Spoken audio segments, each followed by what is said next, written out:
A principios de este siglo, ocurrió un hecho científico que revolucionó la forma de entender la vida.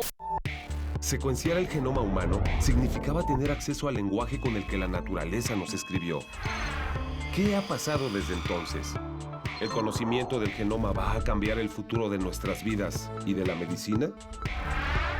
Descubre de qué estamos hechos. La información está en ti.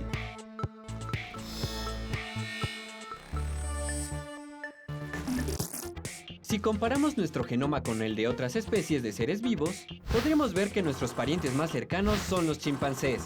Apenas el 1.2% de las letras en nuestros genomas son diferentes. Al compararnos con otras especies, este porcentaje es aún más grande. Entre los seres humanos como especie, también hay diferencias genómicas. Somos diferentes unos de otros en tan solo un 0.1%. Podríamos pensar que este porcentaje es mínimo con respecto al total, pero si consideramos que el genoma humano tiene 3.000 millones de letras, 0.1% significa 3 millones de letras diferentes. A principios de la década de los años 2000, fue posible obtener la secuencia genómica de muchos humanos simultáneamente, y así nació la genómica de poblaciones.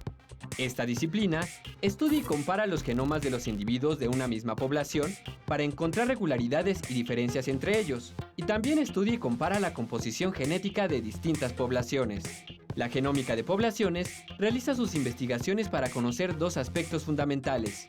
¿Cuál es la constitución genómica de una población? ¿Y cómo es la historia evolutiva de las poblaciones?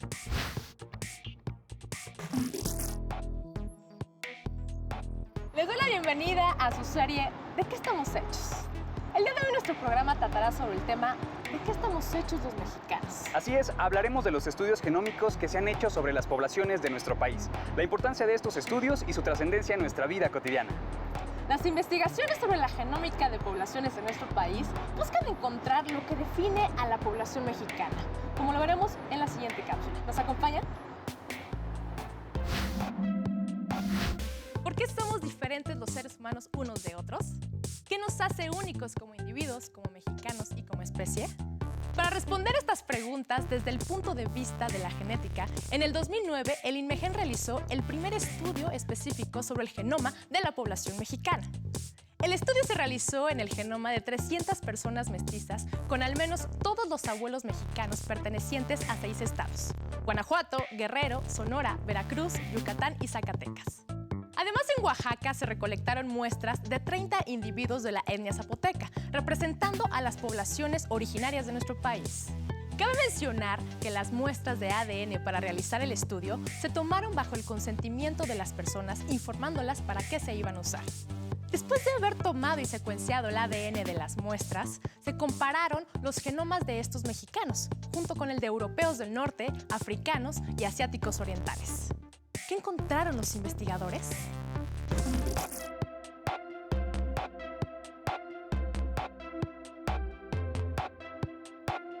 Quiero darle la más cordial bienvenida a nuestros panelistas invitados del día de hoy, la doctora Marta Alicia Mengíbar Iraeta, quien es profesora en la Facultad de Química de la UNAM, y el doctor Samuel Canizales Quinteros, quien es profesor de la Facultad de Química, y ambos son integrantes de la Unidad Genómica de Poblaciones aplicada a la salud del INMEGEN y de la UNAM. Un placer recibirlos, muy buen día. Gracias. Comenzando con este tema, un tema muy amplio, donde de ahí se desatan muchísimas ideas, ¿no? ¿De qué estamos hechos los mexicanos?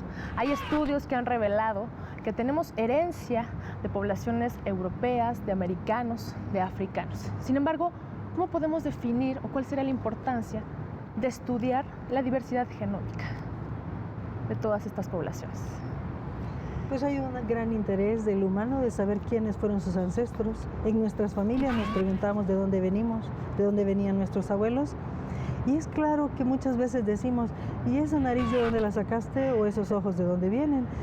Así que el interés es innato en todos nosotros por saber de dónde venimos. Y el interés de dónde venimos nos da una pauta para saber a dónde vamos. Y quizás en muchas ocasiones yo creo que mucha gente, o hablo específicamente de la población mexicana, los mexicanos, no sabemos de dónde vienen nuestros abuelos, ¿no? Que serían como la primera generación. Sí, habitualmente podemos ubicar bien de dónde vienen nuestros padres. En la Ciudad de México eso se vuelve más complejo porque la mayoría no provenimos de esta ciudad, sino que venimos de prácticamente de todo el interior de la República, y ubicar nuestros ancestros hasta abuelos, algunos lo podemos hacer, pero más allá después de los abuelos no es tan fácil saber cuáles fueron esos ancestros que ahora nos han permitido tener estas características que nos identifican como mexicanos. Y me imagino que hay muchísimo grado de importancia y de interés, ¿no?, de la misma población, el saber acerca de la composición genética que nos define como mexicanos, ¿no? A pesar de que México es un país muy diverso en muchos aspectos. ¿Cómo lo pueden definir? Pues México es pluricultural, ¿no? Como todos hemos visto al recorrer el país.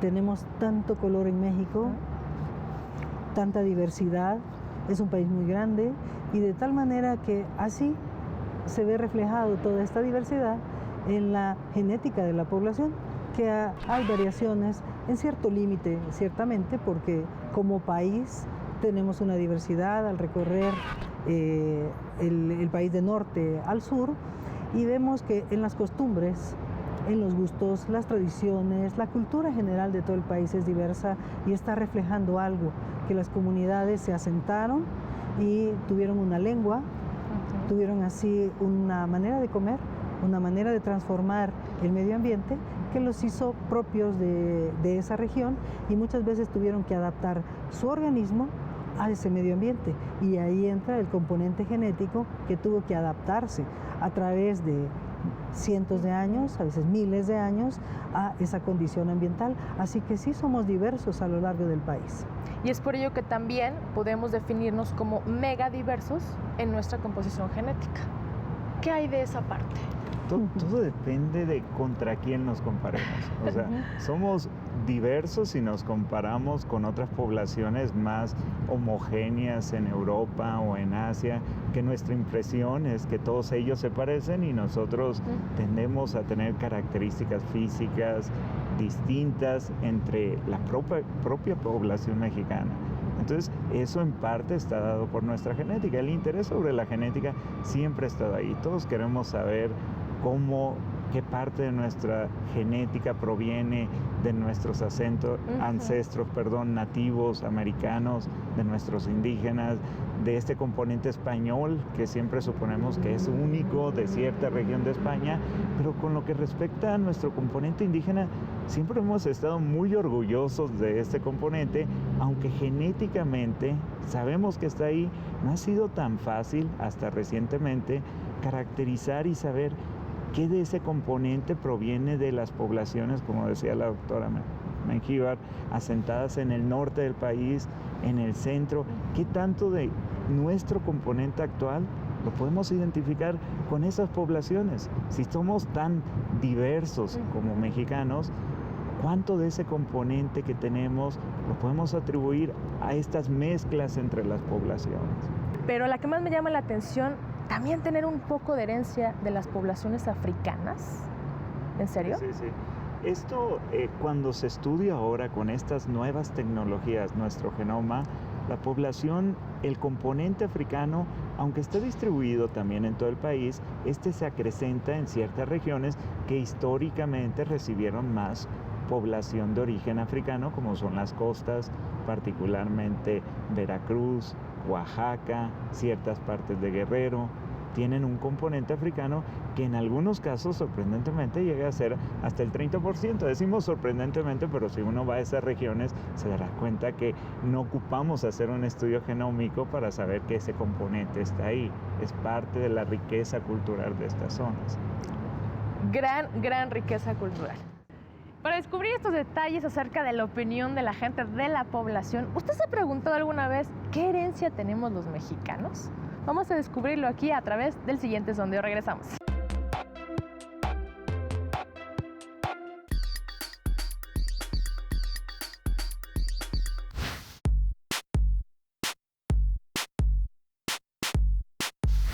Chetumal, Quintana Roo. Pénjamo, Guanajuato. Vengo del Estado de México. Y soy de Hidalgo. En Culiacán, Sinaloa.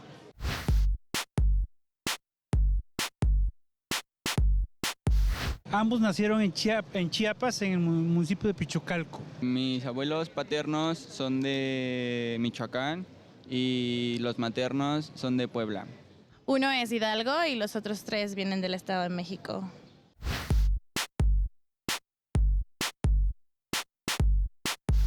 Como no, la estatura por parte de la familia de mi abuelo paterno y facciones físicas de parte de mi madre. Mis abuelos paternos, la nariz. Y de mis maternos, creo que los ojos. Sí, de mis abuelos maternos, bueno, el color del piel, ojos de mi abuelo y, bueno, el lunar y boca de mi abuela, es lo que dicen.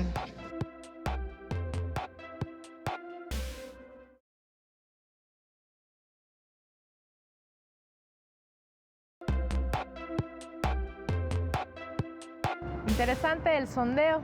Qué mejor escuchar la opinión de toda la población y toda la gente. Continuamos en este panel nuevamente con nuestros invitados para seguir hablando de qué estamos hechos los mexicanos. Lo interesante que es descubrirlo a través de pues, los genes, la genética, la genómica. Y qué mejor, yo creo que es una pregunta que mucha gente a lo mejor se ha hecho, hablando específicamente de la relación que hay entre los estudios de la población, de la genómica, con la diversidad cultural. En contexto o en palabras claves, ¿qué relación tiene? Realmente los estudios que se han hecho en México han permitido confirmar algo que la propia cultura de las poblaciones nos mostraba. Sí existen diversidad, sí existe una gran diversidad entre nuestras poblaciones nativas indígenas. Incluso los estudios más recientes en población mexicana han mostrado que hay grupos de poblaciones indígenas geográficamente distantes, tal vez culturalmente también, con una cultura diferente entre ellos, pero genéticamente también muy diferentes.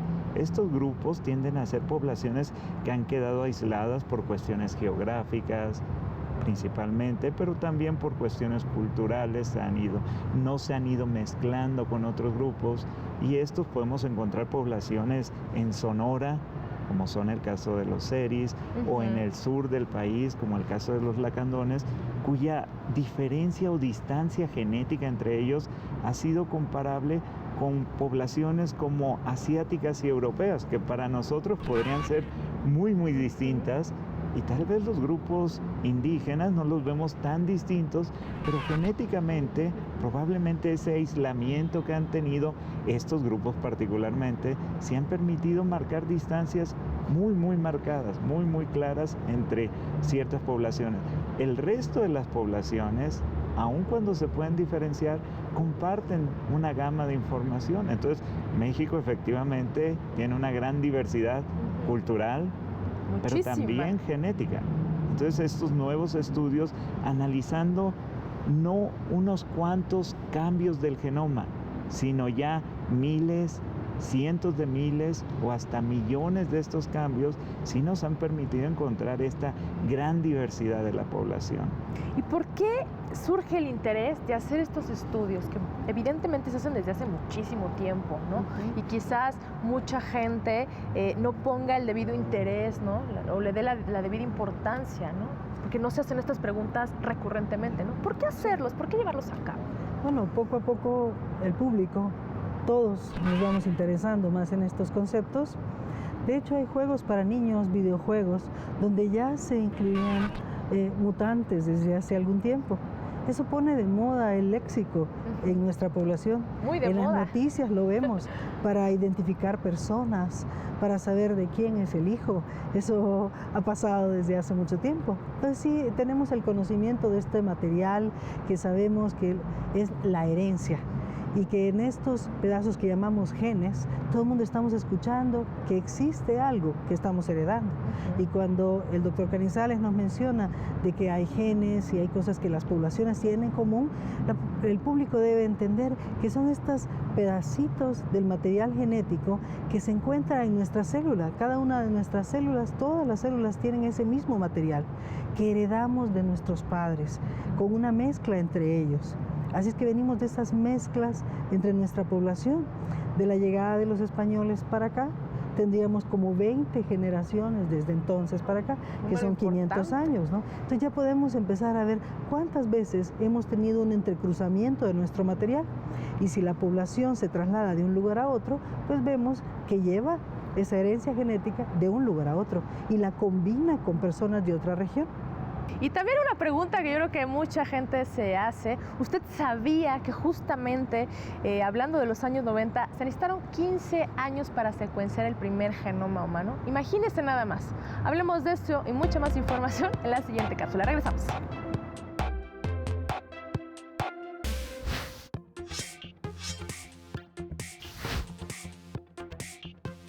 El ácido desoxirribonucleico, conocido por su abreviatura como ADN, se conoce que es la molécula que nos determina las características de los seres vivos y determina la heredabilidad. Para ver esta molécula a simple vista es imposible, por lo que es importante utilizar equipos de alta tecnología, conocidos como secuenciadores, que nos permiten conocer el orden de los nucleótidos. El ADN lo conforma una doble cadena de una secuencia determinada y a lo que nosotros lo conocemos como genoma.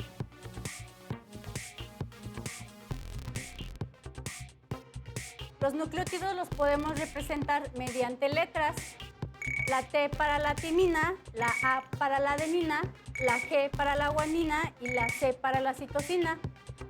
Los nucleótidos se unen por complementariedad, es decir, la T con la A, la C con la G.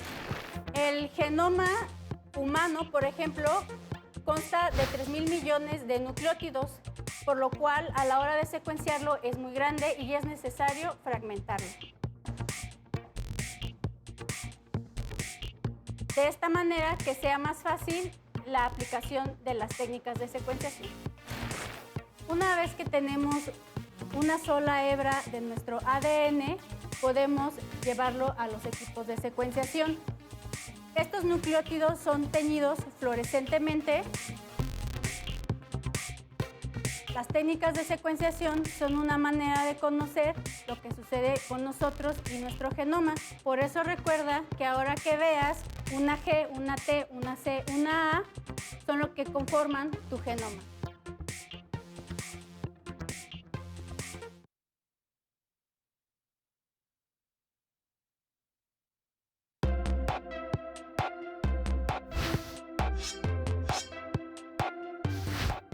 Existe un caso muy interesante que se ha descubierto por medio de la investigación genómica: la tolerancia a la lactosa. La lactosa es un azúcar que forma parte de la leche. Los bebés y los niños pueden digerirla gracias a una enzima llamada lactasa. Con el cese de la lactancia, esta enzima paulatinamente deja de producirse.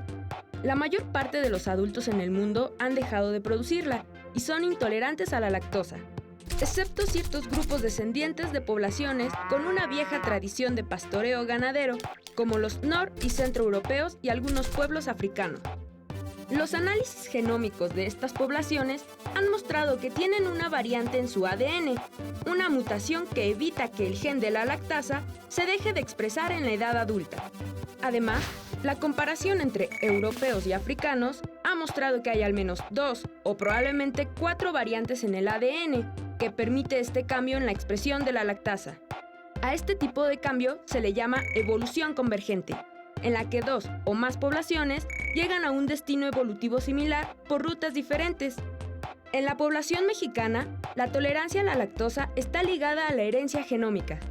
Las personas con una mayor herencia europea, que generalmente viven en el norte del país, son los que suelen ser más tolerantes a la lactosa. En cambio, las personas con una mayor herencia nativoamericana, que generalmente habitan las regiones sur del país, suelen ser menos tolerantes a la lactosa. La tolerancia a la lactosa es un caso de la genómica de poblaciones porque nos habla de las variaciones genómicas que se distribuyen por el mundo y contribuyen a hacernos diversos como seres humanos y como mexicanos.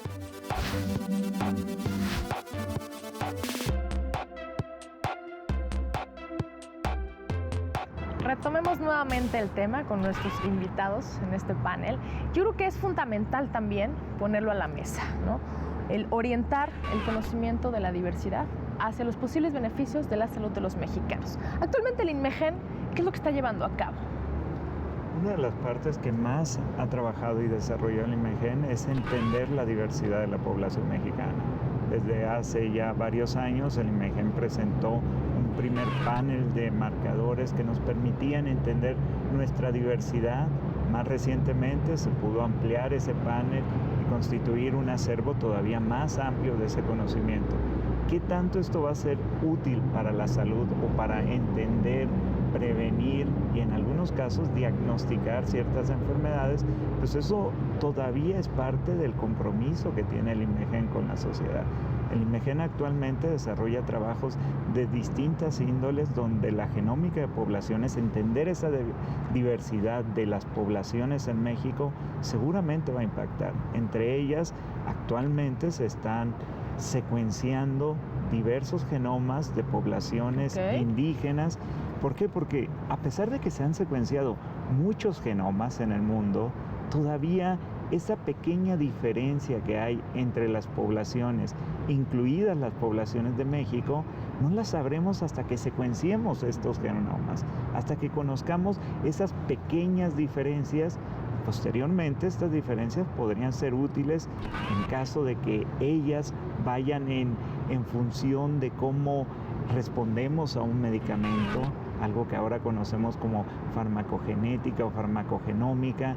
Si estas variantes que nos hacen mejores respondedores o que requiramos una mayor dosis de un fármaco, si esas son más frecuentes en nuestras poblaciones o algunas son distintas a las que ya se han identificado, ahí tendrá un impacto muy importante la diversidad de nuestra población. Actualmente estamos haciendo estudios donde la farmacogenómica puede tener un papel importante para diversas enfermedades comunes para la población. Y algo que no se escuchaba o que quizás mucha gente no lo sabe, y me incluyo, el decir que hasta una misma enfermedad, no sé, se me ocurre, el cáncer de mama, por decirlo, tiene que ver con una herencia, ¿no? Sobre algún familiar, sobre la misma población o también cuestión de genética. Es algo interesante. Sí. Doctora, su conclusión en este tema.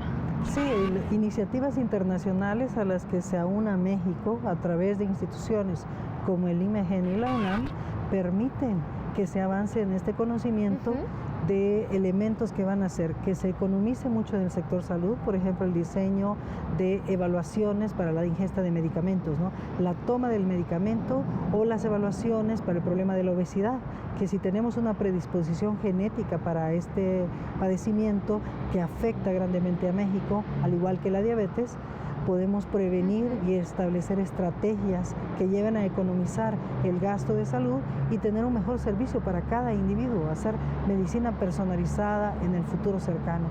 Sería maravilloso, ¿no? Tener ya la medicina personalizada, pero yo creo que vamos por muy buen camino a través de estos estudios y que nos podamos unir y participar. Vamos a ver justamente hablando de este tema y de todo lo que se refiere a de qué estamos hechos, sobre todo los mexicanos. Acompáñanos en la siguiente cápsula, regresamos.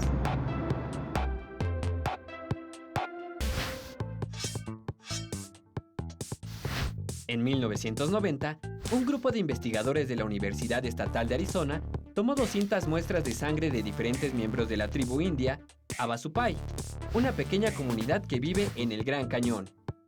Los investigadores estaban desarrollando un estudio genético centrado en la diabetes, un padecimiento que afectaba gravemente a esta comunidad. Las personas de la tribu Havasupai firmaron un consentimiento informado en el que acordaban que sus muestras fueran utilizadas para dicho propósito. Sin embargo, los científicos utilizaron las muestras para otros estudios, incluso en algunos que no estaban relacionados con diabetes, y los compartieron con otros investigadores. De todos los usos que se les dio a las muestras, fueron 3 investigaciones que más molestaron a la tribu, por estigmatizarlos y negar las bases de su cultura. Un estudio sobre las bases genéticas de la esquizofrenia. Otro estudio que evaluó la endogamia, que describe las relaciones sexuales y la reproducción entre miembros de una misma familia dentro de la tribu, y uno más relacionado con estudios genético-evolutivos, que sugerían que los ancestros de la tribu provenían de Asia y que cruzaron a través del mar de Bering. En 2004, la gente de la tribu Havasupai interpuso una demanda por $50 millones, en donde acusaban a los investigadores por fraude, incumplimiento de poder fiduciario, negligencia y violación de la información, entre otros asuntos. Por su parte, los investigadores alegaron que obtuvieron permiso por parte de la tribu para realizar estudios genéticos de amplio espectro. Se entabló un juicio y finalmente la Universidad Estatal de Arizona pagó una compensación monetaria de $700,000 a 41 miembros de la tribu. Se disculpó formalmente y aceptó trabajar con los Havasupai en temas de salud, educación y desarrollo económico. Este caso ocurrió en Estados Unidos y podría ocurrir de manera similar en México, pero hay que estar conscientes de que los grupos indígenas, sean de México o de Estados Unidos, no son los únicos vulnerables a un mal uso de su información genómica. Podemos ayudar a muchas personas si permitimos que la ciencia estudie nuestro ADN, pero hay que saber muy bien el trato que se le dará a nuestra información genómica.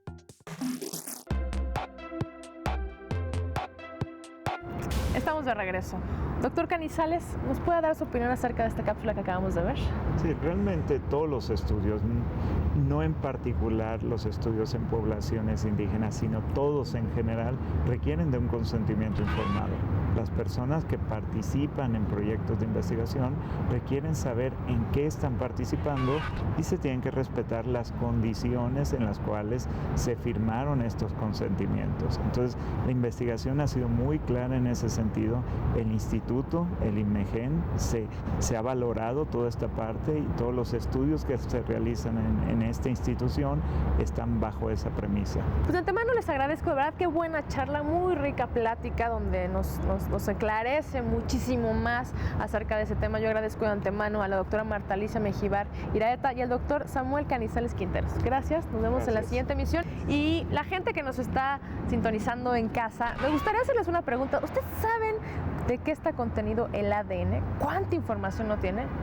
Imagínate nada más toda la información que contiene. Lo descubriremos más adelante en otro episodio más de ¿Qué estamos hechos? Yo soy Paola Cohen y nos vemos en la próxima.